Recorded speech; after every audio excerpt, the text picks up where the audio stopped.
இந்த குர்பானி வணக்கம் என்பது யார் யார் நிறைவேற்ற வேண்டிய வணக்கமாக இருக்கிறது என்பதை அறிந்து கொள்ள வேண்டும். குர்பானி வணக்கம் என்பது மார்க்கத்திலே வலியுறுத்தி சொல்லப்பட்ட அதிகம் ஆர்வமூட்டப்பட்ட ஒரு வணக்கமாக இருக்கிறது. இந்த வணக்கம் என்பது வசதியுள்ள அனைவரும் செய்ய வேண்டிய ஒரு வணக்கமாக இருக்கிறது. தங்களால் யாருக்கு குர்பானி கொடுக்க இயலுமோ, யாருக்கு குர்பானி கொடுக்க பொருளாதார சக்தி இருக்கிறதோ அவர்கள் செய்ய வேண்டிய ஒரு வணக்கமாகத்தான் குர்பானியை இஸ்லாம் நமக்கு சொல்லி காட்டுகிறது. இந்த குர்பானி வணக்கம் எந்த அளவுக்கு ஆர்வமூட்டப்பட்டிருக்கிறது, வலியுறுத்தி சொல்லப்பட்டிருக்கிறது என்றால் அதற்கு சான்றாக புகாரியில் இடம்பெற்றிருக்கக்கூடிய 5500வது செய்தியை நாம் பார்க்கலாம். நபிகள் நாயகம் ஸல்லல்லாஹு அலைஹி வஸல்லம் அவர்கள் காலத்துல சில பேர் என்ன பண்ணிடுறாங்கன்னா, தொழுகைக்கு முன்னதாகவே குர்பானி கொடுத்து விடுகிறார்கள், பலிப்பிராணியை அறுத்து விடுகிறார்கள். தொழுகைக்கு பின்னால் தான் குர்பான் என்கின்ற வணக்கத்தின் நேரமே தொடங்குகிறது. ஆனால் ஹஜ்ஜி பெருநாள் தொழுகைக்கு முன்னதாகவே சில பேர் தங்களுடைய பலிப்பிராணிகளை அறுத்து விட்டு வந்து விடுகிறார்கள்.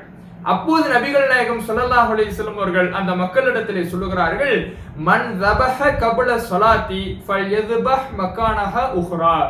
யார் யாரெல்லாம் தொழுகைக்கு முன்னாலே அறுத்து விட்டார்களோ, தொழுகைக்கு பின்னால் அறுக்க வேண்டிய பலிப்பிராணிகளை தொழுகைக்கு முன்னதாகவே யாரெல்லாம் அறுத்து விட்டார்களோ அவர்கள் அதற்கு பகரமாக மற்றொன்றை அறுத்து பலியிடட்டும் என்று நபிகள் நாயகம் ஸல்லல்லாஹு அலைஹி வஸல்லம் அவர்கள் சொல்லுகிறார்கள்.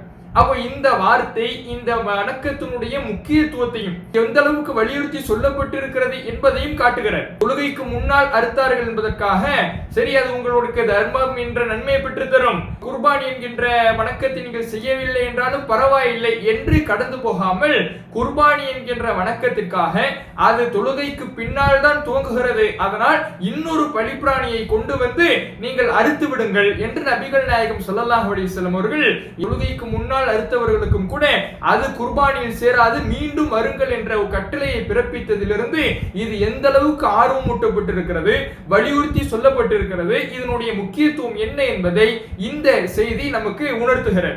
அப்போ வசதி உள்ளவர்கள் குர்பானி கொடுக்க யாருக்கெல்லாம் பொருளாதார சக்தி இருக்கிறதோ, வசதி இருக்கிறதோ அவர்கள் அவசியம் நிறைவேற்ற வேண்டிய வலியுறுத்தி சொல்லப்பட்ட ஒரு வணக்கமாக இந்த குர்பானி என்கின்ற வணக்கம் இருக்கிறது என்பதை இந்த செய்தி நமக்கு காட்டுகிறது. சரி, வலியுறுத்தி சொல்லப்பட்டிருக்கிறது என்பதனால் கடன் வாங்கி இந்த குர்பானி என்கின்ற வணக்கத்தை நிறைவேற்றலாமா என்றால் கடன் வாங்கி நிறைவேற்றக்கூடாது.